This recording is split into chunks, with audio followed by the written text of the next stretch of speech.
जय माता दी दोस्तों, आपके अपने चैनल धर्म साधना में आपका बहुत बहुत स्वागत है। माँ भगवती दुर्गा की कृपा आप और आपके पूरे परिवार पर सदा सर्वदा बनी रहे। दोस्तों, कार्तिक मास में तुलसी पूजन का विशेष महत्व है। कार्तिक मास जो भगवान श्री हरि विष्णु को अत्यंत ही प्रिय है और माँ तुलसी जिसे कि हरिवल्लभा कहा जाता है, विष्णु प्रिया कहा जाता है, तो माँ तुलसी की पूजा से भगवान श्री हरि विष्णु की कृपा अत्यंत ही शीघ्र प्राप्त हो जाती है। क्योंकि जो भी कामना हम माँ तुलसी की पूजा करने के बाद माँ तुलसी से करते हैं वो भगवान श्री हरि विष्णु तक सीधे पहुंचती है और माँ तुलसी से की गई प्रार्थना भगवान श्री हरि विष्णु अवश्य पूर्ण करते हैं। तो बहुत ही विशेष माना गया है तुलसी पूजन कार्तिक मास में। वैसे तो हम हर रोज ही तुलसी पूजन करते हैं, पूरे वर्ष भर करते हैं, लेकिन कार्तिक मास विशेष रूप से, जो कि बहुत पवित्र मास है, बहुत ही पुण्य फल देने वाला मास है, इस महीने में जो तुलसी पूजन किया जाता है उससे समस्त प्रकार की कामनाएं पूर्ण होती हैं। तो किस प्रकार से कार्तिक मास में तुलसी की पूजा करनी चाहिए, और आप लोगों के प्रश्न है कि क्या सिंदूर लगा सकते हैं प्रतिदिन हम तुलसी में, रविवार को तुलसी पूजा करें या ना करें, क्या सुबह दीपदान कर सकते हैं, क्या दोनों समय दीपदान कर सकते हैं, सुबह और शाम दोनों समय, भोग क्या लगाएं माँ तुलसी को और भोग में क्या अर्पित करना चाहिए, तुलसी का मंत्र क्या है और किस प्रकार से हमें इनकी आराधना करनी चाहिए, रविवार को तुलसी में जल दें, दीपदान करें, किस प्रकार से पूजा करें। तो ये समस्त प्रकार की जानकारी आज आपको वीडियो में मिलने वाली है। वीडियो को पूरा जरूर देखिए और अगर आपको आज की वीडियो अच्छी लगे तो लाइक भी जरूर कर दीजिए, शेयर जरूर कीजिए फैमिली फ्रेंड्स के साथ। और चैनल पर पहली बार आए हैं, अगर अभी तक आपने मेरे चैनल को सब्सक्राइब नहीं किया है तो चैनल को सब्सक्राइब जरूर कर लीजिए और बेल बटन को भी प्रेस कर लीजिए। इससे ये होगा कि इस चैनल पर जो वीडियो अपलोड होगी उन सबकी नोटिफिकेशन आपको सही समय पर प्राप्त हो जाएगी। दोस्तों, सबसे पहले बात करते हैं कि कार्तिक मास में तुलसी पूजन कैसे करना चाहिए। देखिए, कार्तिक मास में जो नियम होता है ब्रह्म मुहूर्त में उठने का होता है। ब्रह्म मुहूर्त मतलब सुबह एकदम जैसे कि सूर्यास्त से 1.5 घंटा पहले आपको उठ जाना होता है, पूजा आपकी पूर्ण हो जानी चाहिए। तो इसके लिए आपको 4 से लेकर 5 बजे के बीच ही स्नान कर लेना होता है। 4 साढ़े 4 तक स्नान कर लीजिए या फिर बहुत अधिक देर हो तब 5 बजे तक स्नान कीजिए। जितना जल्दी स्नान करते हैं उतना ही अच्छा माना जाता है। ऐसा माना जाता है कि जब तारे आसमान में दिखाई दे रहे हों, मतलब एक पहर जब रात्रि बाकी रहे, तभी हमें स्नान कर लेना चाहिए। वैसे तो पवित्र नदियों में स्नान का विधान है, लेकिन पवित्र नदी में स्नान करने हर कोई नहीं जा पाता है, इतना संभव नहीं हो पाता। तो अपने ही घर में जो जल है गंगा जल डालकर उसमें डालकर जल और फिर स्नान कर लीजिए। तो इसके लिए आप सबसे पहले गंगा जल डालें अपने स्नान के पात्र में, फिर जल डालें और फिर आप स्नान करें। इस प्रकार से अगर आप स्नान करते हैं तो गंगा जल में ही स्नान के बराबर आपको पुण्य फल प्राप्त होता है, पवित्र नदियों के समान ही पुण्य फल प्राप्त होता है। उसके बाद हम भगवान श्री हरि विष्णु का पूजन करते हैं और तुलसी पूजन करते हैं। तुलसी में ही पूरे महीने लोग शालिग्राम रख देते हैं कि जैसे कि भक्तों का ये मानना होता है कि तुलसी के साथ ही शालिग्राम का भी पूजन हो जाता है, जो कि बहुत अच्छा भी माना जाता है। तुलसी में शालिग्राम होते हैं तो हम एक साथ तुलसी और शालिग्राम की पूजा कर लेते हैं। तो इस प्रकार से अगर आपने भी तुलसी रखी हुई है कि उनके पास शालिग्राम है तो दोनों की पूजा एक साथ कीजिए, इसका बहुत ही शुभ फल प्राप्त होता है। वैसे वर्ष भर क्या हमें शालिग्राम रखना चाहिए तुलसी में? देखिए, शालिग्राम हम अपने घर के मंदिर में वर्ष भर रखें तो ज्यादा अच्छा होता है, क्योंकि तुलसी हमेशा बाहर होती हैं घर के, या फिर छत पर हम बालकनी में रखते हैं। तो ऐसे में शालिग्राम भी उनके साथ अगर हम रखते हैं तो पूरे वर्ष बारिश में, धूप में, हर वक्त शालिग्राम भी रहते हैं, जो कि ठीक नहीं होता। तो उनको अपने घर के मंदिर में रखें। लेकिन कार्तिक मास में, सिर्फ कार्तिक मास में आप पूरे मास इस शालिग्राम जी को भी आप तुलसी में रख सकते हैं और दोनों की पूजा एक साथ कर सकते हैं। अगर आप तुलसी में शालिग्राम रखते हैं तो किसी पात्र में करके ही शालिग्राम को तुलसी के गमले में रखें, या फिर एक छोटा सा आसन ले सकते हैं आप, जिसमें आप एक पीला कपड़ा बिछाकर और फिर उसमें आप शालिग्राम को रखें और इसके साथ ही उसी पीले कपड़े से आप शालिग्राम को ढक भी दीजिए जब पूजा पूर्ण हो जाती है। तो तुलसी में शालिग्राम रहते हैं तो आपको आवश्यकता नहीं है, जरूरी नहीं है कि आप तुलसी पत्र उनको अर्पित करें। जैसे कि हम तुलसी पूजन, जब शालिग्राम का पूजन करते हैं तो तुलसी रखना आवश्यक होता है उनके मस्तक पर, लेकिन जब हम तुलसी में ही शालिग्राम को रखते हैं तो ये कोई ज़रूरी नहीं है कि हम हर रोज़ उनके ऊपर तुलसी का पत्ता चढ़ाएं। वैसे आप चाहें तो चढ़ा सकते हैं, लेकिन क्योंकि तुलसी में ही बैठे हुए हैं शालिग्राम जी, तो उनको तुलसी के पत्तों से ही ढके हैं, तुलसी की जड़ में ही वो पड़े हैं, तो अलग से तुलसी पत्र चढ़ाने की आवश्यकता नहीं होती है। और तुलसी और शालिग्राम के एक साथ पूजन से बहुत ही शुभ फल की प्राप्ति होती है, अनन्य गुना फल की प्राप्ति होती है अगर तुलसी के साथ हम शालिग्राम का पूजन करते हैं तो इस महीने में पूरे कार्तिक मास आप तुलसी में ही शालिग्राम रखकर एक साथ पूजन कर सकते हैं। तुलसी में आप जल अर्पित करें, शालिग्राम का भी आप स्नान कराएंगे और तुलसी में भी जल अर्पित करें। इसके साथ ही तुलसी में आप पीला चंदन लगाएं, जैसे पीला चंदन से ही हम शालिग्राम का भी पूजन करेंगे, पीला चंदन ही आप तुलसी को भी अर्पित करें। और इसके बाद आप धूप दीप अर्पित करें, भोग लगाएं तुलसी को। और उसके बाद आप आरती कर सकते हैं, मंत्र जप कर सकते हैं, माँ तुलसी के मंत्र का जप कर सकते हैं, ओम तुलसी देव्यै नमः इस मंत्र का जप कर सकते हैं, या फिर ओम नमो भगवते वासुदेवाय नमः इस मंत्र का भी जप कर सकते हैं।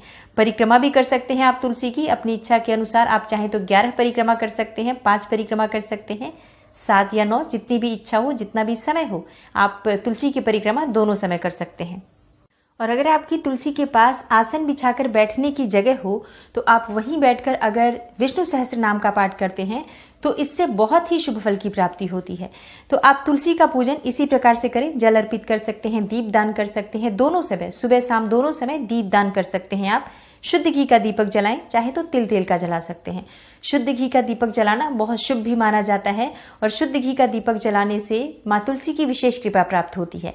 लेकिन अगर शुद्ध घी उपलब्ध ना हो, गाय का शुद्ध घी उपलब्ध ना हो, तो ऐसे में आप तिल तेल का भी प्रयोग कर सकते हैं।